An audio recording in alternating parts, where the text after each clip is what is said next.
All right, thanks for joining me, gentlemen. Appreciate you having me here or being here with me today. And yeah, very exciting stuff to talk about.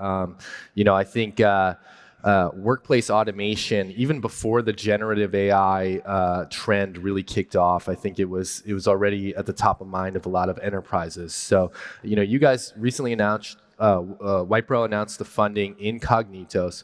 Kognitos is, workplace automation with generative AI. So tell me a little bit, how did you guys kind of get together and realize that there was a synergy there and that there was a need for a generative AI solution for workplace automation?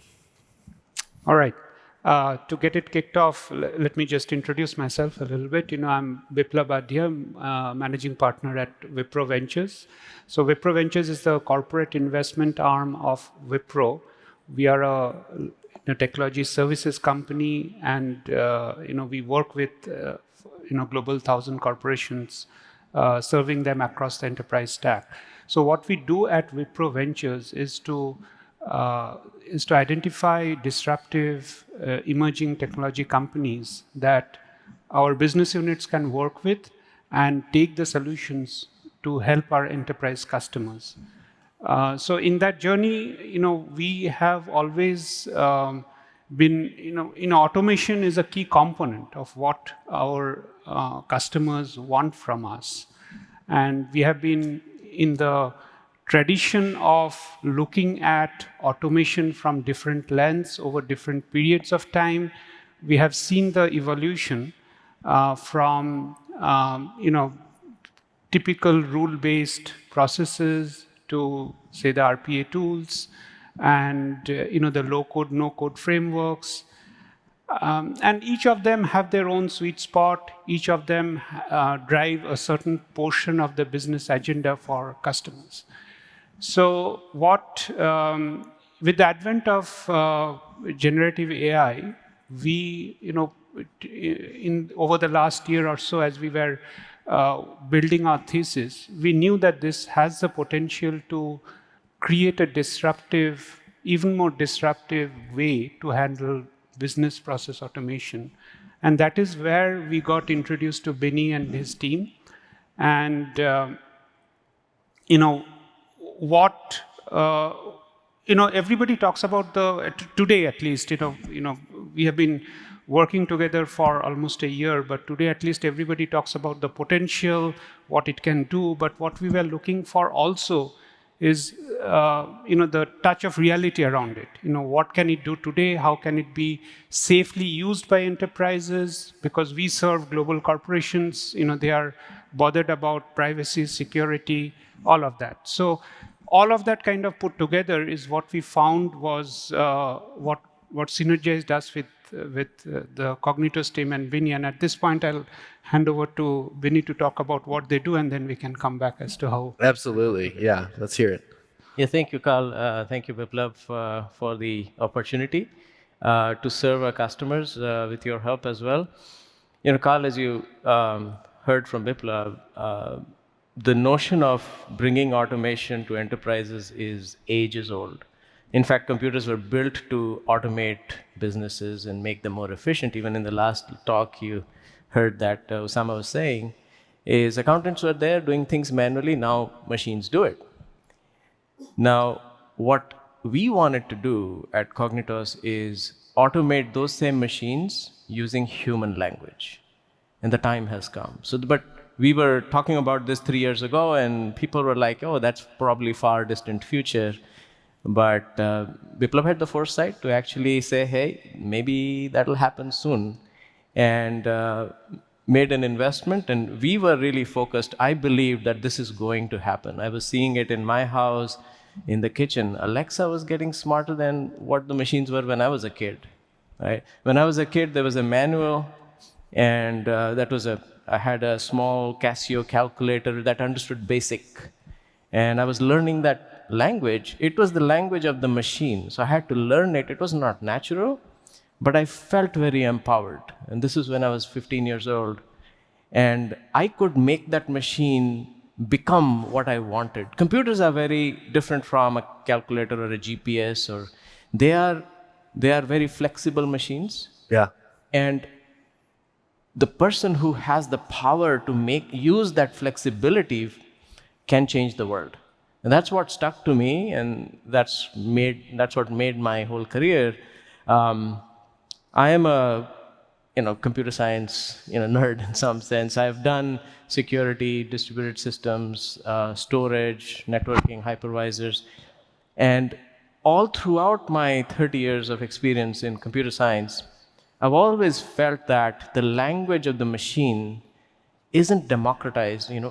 Only very few people in the world can actually harness that power. I wanted to democratize it in a way that now my son, 15-year-old, he should be able to do what I did 30 years ago, but in 5 minutes.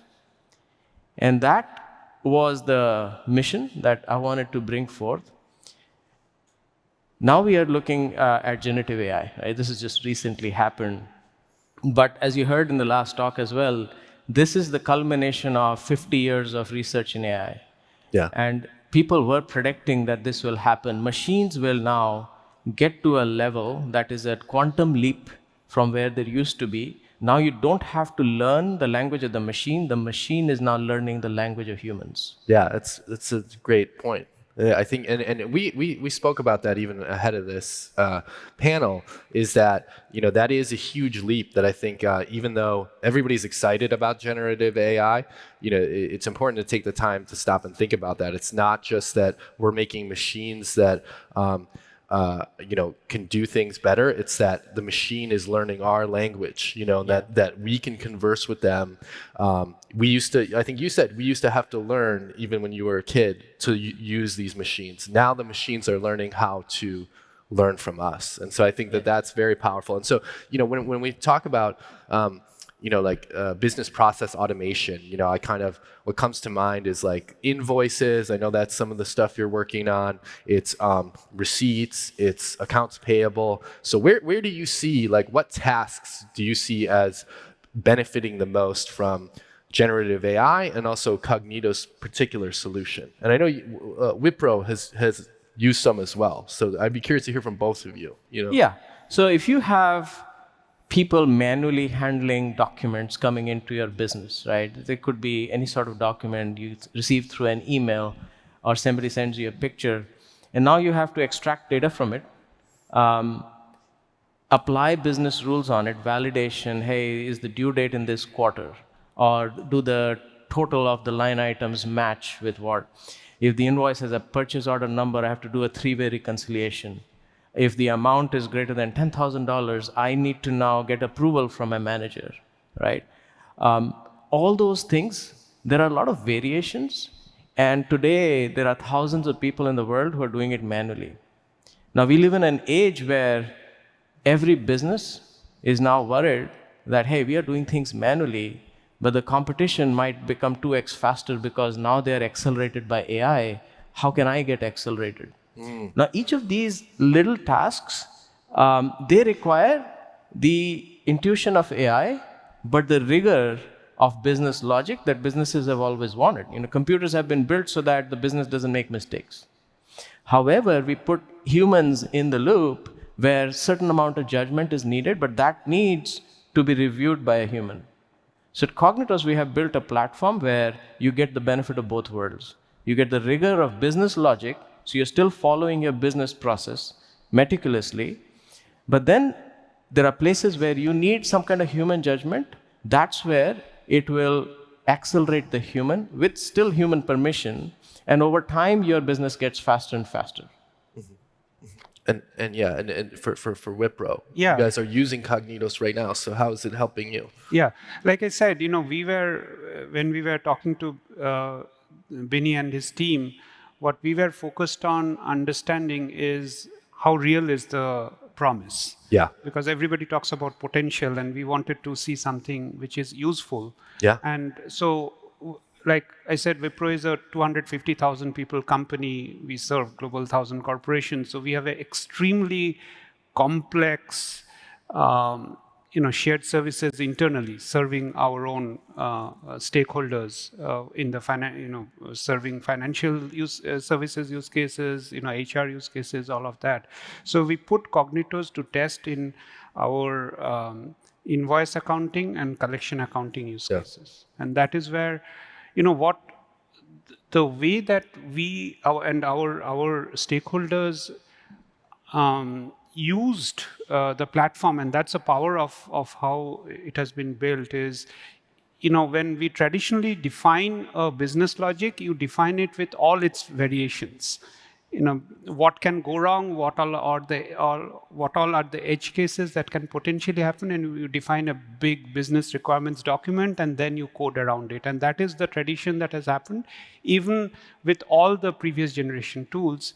And what Kognitos made possible for us is you define a happy path, and then it learns the edge cases much as the human agent would learn on the fly. So if it stops somewhere, if that happy path does not tell the software that this is what you should do, it will stop. It will ask the question back in natural language, and once the response is received, it will proceed, and that is then memorized. So it communicates with the user and says, "Hey, I encountered an edge case. Yeah. Can you help me work through this?" And then so that's when it's kicked to a human. Yeah. It pulls them in to help guide it to the right solution. Yeah. So that whole engine, that power was what our stakeholders, our users loved. Yeah. And they saw it in action. They put it into place in terms of solving some of these very complex manually, where there is a lot of manual decision making involved, and those are the processes that we are solving for. And that's tailored. Kognitos is tailored to each client organization, its business processes, because each organization is different. It has different business processes, different requirements, different sectors even. Like, what are some of the, Benny, can you tell us, what are some of the industries or the clients that you're working with? And I know we talked about how some of them it's like confidential, but even just sharing the categories or the areas, would be helpful. So we do a lot of work with manufacturing, logistics companies, retail, CPG companies. Any kind of industry where you see a lot of paperwork that has to be looked at by humans because it's important. So for example, if you're running a trucking company and now you have delivered something to a customer, there's a bill of lading and your customer signs on it. That today, believe it or not, the truck driver will take a picture of it, upload it to a system, and because the picture isn't that great quality, it has been shipped and sort of damaged, a human has to look at it and then punch into the system, and that's when the system knows the truck is free, now you can do something more with it, right? And pay the truck driver. And if you don't do this in time, the truck driver goes to another company who will pay you faster, right? Simple things like that across many industries is very relevant. We're also doing in the financial services, insurance claims, for example. A lot of human judgment is there because every line that somebody is putting in the claim, you have to check from the policy whether it matches or not. Humans are good at those things, reading policy and applying it to decisions in the business. If you have to translate all of that into extremely meticulous code, whether it's a no-code drag and drop system, is extremely hard. However, bringing a system where the language of the logic is natural, so the same document that's describing your claim policy, that is the program. Yeah. And then the system is running that. And unlike any other automation system built so far, what we have done, and this is a generational shift in computer science, the engine that runs the automation is okay with ambiguity. And then it says, hey, I don't understand this. Let me ask the user, what do you really mean? But it doesn't produce an error or something. There's no concept of error. Like, for example, if I say, hey, Carl, please get me coffee from that corner, you go there and you see two versions of coffee. One is decaf. That's not an error. It's just, you'll just have a dialogue with me. And to ask, which one do you want? Which one do you want? That is very human-like, like an assistant. You go to the store or something and they call you and they say, hey, they're out of this. Yeah. Even shopping. Now imagine, I told you, You live in a world where you cannot have a dialogue. Yeah. Now that's so much burden on me. Hey, Carl, go to that corner. If there are 2 brands, then this. If there's no sugar, then put this thing, and then otherwise don't do it. Like I have to think like a programmer, right? That's what a program used to have to do before Kognitos. Before this, and now we are changing the game. Yeah. Where suddenly it's not only the language is improving and now the language is a natural language, it's actually the interaction, the behavior. You're going from a write the code and run it and pray that it works mode to write the code and then get into a dialogue, and the system will always ask you. And that is also how we are making generative AI safe. We are removing the guesswork from AI. Today, AI is forced to make a guess because it wants to give you an answer. Yeah. That's all the training. Give me an answer. What we are saying in our system, the AI is looking at the problem and saying, okay, there are 2 choices. I don't want to make a guess, right? Because I'm in the runtime process, I want to ask the user, and the user says, oh, in this case, you do that. Then the AI system says, should I learn it from now on? Right. So Or is this a one-time thing? Or is it a one-time thing? Yeah, that's cool. And that's the power we are giving the human. So essentially, you sort of have the driving wheel of the AI now. Yeah. You're in control, and that's how we are making it safe. Even though there's generative AI infused in our business logic, it is becoming safe for enterprises to use. A lot of Fortune 100 companies are using us already in production because of that guarantee that we give. And where does Kognitos sit? Either for Wipro or generally, I guess. Like, is it how we talked a little bit before this panel about time to value. So like, how hard is it to get it? Like, let's say I'm interested. I've heard this talk. It sounds cool. I've got a lot of paperwork. How fast can I get it trained on my particular business policies, and where does it sit in the organization? Is it a program that a CTO deploys and it's just running across, on top of some of these other apps for invoices and stuff, or where does it live? So I'll start on that, and I'll let Vinny, of course, you should add to it. Is the way that I view it is it sits with the business user. Because it's an engine for the business user. It's almost like a colleague to a business user, and it's the user is training his or her colleague to do stuff that person is doing, and just training them and upgrading them. So it's another employee. It's another employee almost. Yeah. So that's where I think if you visualize it, that's where it sits. Yeah. Now, in terms of the what it takes to deploy, and that is something that when we made a decision to partner and invest, that is something that we were focused on, because there has been a lot of shelfware in the automation world that enterprises have bought and have not been put to productive Oh my use. gosh, so much. Right. Yeah. I've worked at so many companies where you have applications that are deprecated but not fully divested from, and they're still around, or you have to work with something old. So and that's because things are not because of the complexity of it being deployed, maintained, all of that. So what we were focused on is how fast is it to deploy, and what is the benefit that we are getting. So I think that if you think about what we did, we kind of let the engine train itself on like 40, 50 invoices. It could do a reasonable work around that, get to 80 to 90% accuracy, and because of that, it need not have known every variation, but it could learn. It knew enough. Then that is enough for it to start. Start, right. It's a new employee. You're bringing on somebody. They're trained up enough, and just like a new employee, they're going to encounter some new things along the way. But it's okay because they have that base level understanding of the rules of the business and how to get most of it done. Absolutely. So when you look at that, there's of course a cost savings element, where we should expect any enterprise should expect a 30 to 50% cost saving. But then beyond that, there is the element of speed, accuracy, scalability, predictability. All of that put together should deliver 3 to 5x of the ROI. So that's how we kind of thought about it. One thing I would add is, Unlike other automation tools that have been built so far in the industry, this new wave of AI-built automation tools like Kognitos are not asking for a new kind of employee to be hired in the organization. See, like for example, the deep learning AI tools required a data scientist now. Yeah, sure. Now, I'm Or a trying prompt to, engineer for a some of prompt these. engineer for Yeah. these LLMs. I mean, I'm trying to see, I have a bunch of low-paid employees that are doing very manual stuff. Yeah. And I want to make that efficient, but I'm not going to spend 200,000 on a data scientist per year, Sure. right? Or if it's an automation tool like an RPA tool, those developers pretty expensive as well.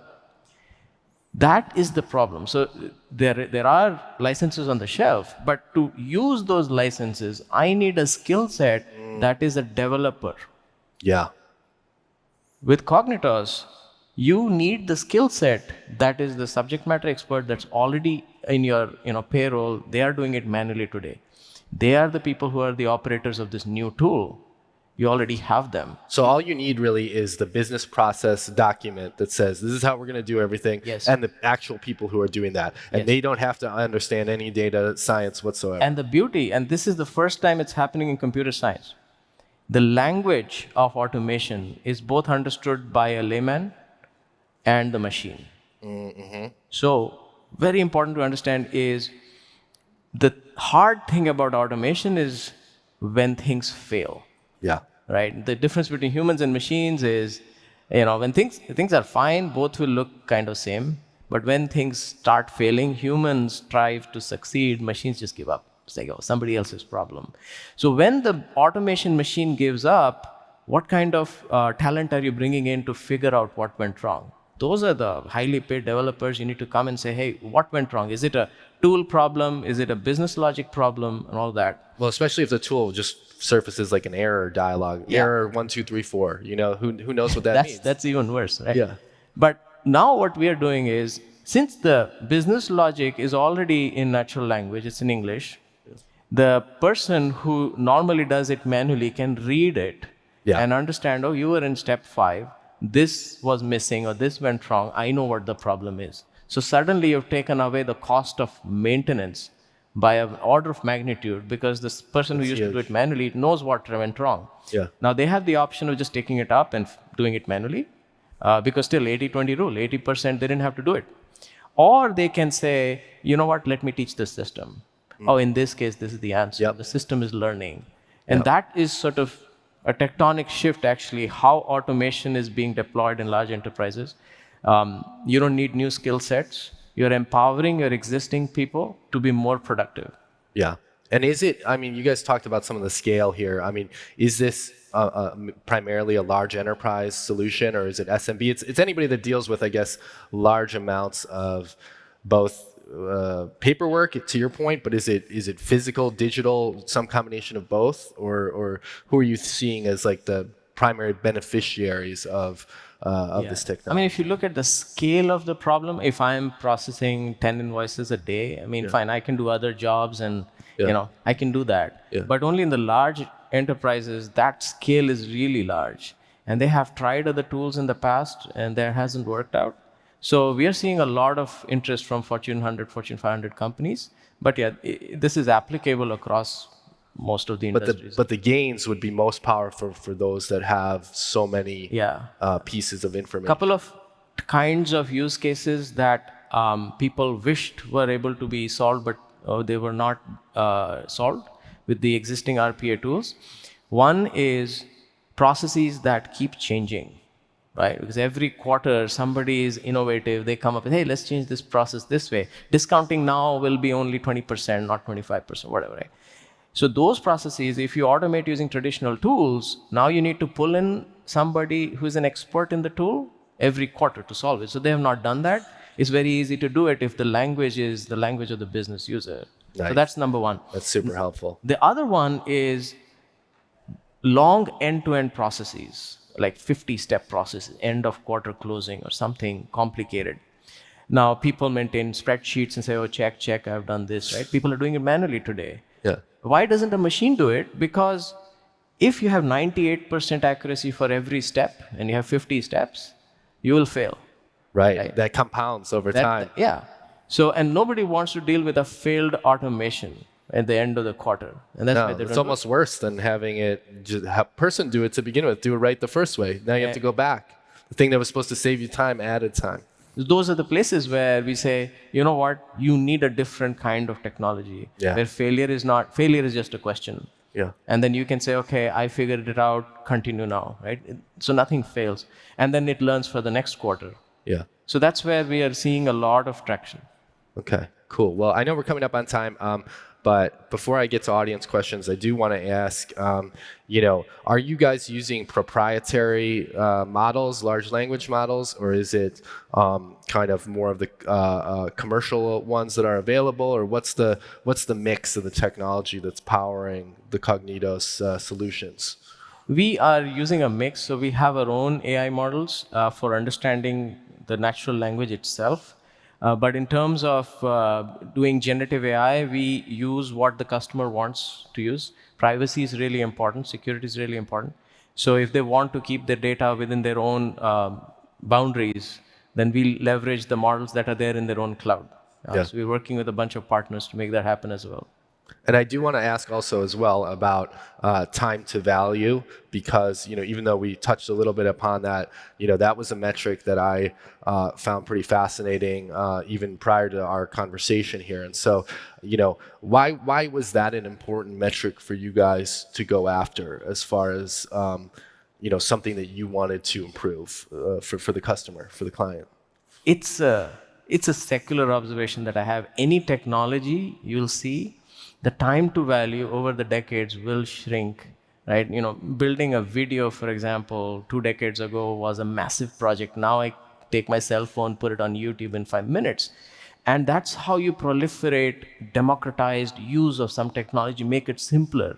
My mission was to make it as easy as 5 minutes for a automation. It could be simple. The more complex one will still take time. But make it simple, and that's what will make it widely used. Everybody will use it. They'll share the recipes with each other. This is a massive ecosystem that we want to build. Awesome. Yeah, cool. And, last question, before I open it up to audience questions, last one from me is, this is more not about Kognitos per se, but about Wipro. What do you guys look for? We touched upon what Kognitos offered and how it was valuable to you, but and your clients and partners. But what do you guys look for more generalistically in terms of the investments that you make? In case there's somebody here that's angling for for that. Yeah, of course. So we serve, like I said, we serve Wipro, the mothership. We serve customers across the enterprise IT stack. So what we are looking for are innovative solutions that can help do what our customers and we are doing in a better, faster, cheaper manner, or open up new opportunities using the technology. So we invest across the enterprise software stack, but only software, from cloud infrastructure to data to business process to cybersecurity, and that's where our realm is. With regards to the topic for the day here, which is generative AI, I think what we are focused on is the application and the infrastructure layer. If you think about the stack, not so much in terms of building models and the applications. Okay, cool. I know we're at a red right now. I don't know. Can we do audience questions, or are we going to get kicked off? I don't know if anybody has any. Maybe one audience question. Anybody have one? It's okay if you don't. We can go. You can find these gentlemen later. Definitely appreciate you all coming, and thank you guys. Thank you so much. It was a fascinating conversation. Thank you, Carl. Thank you.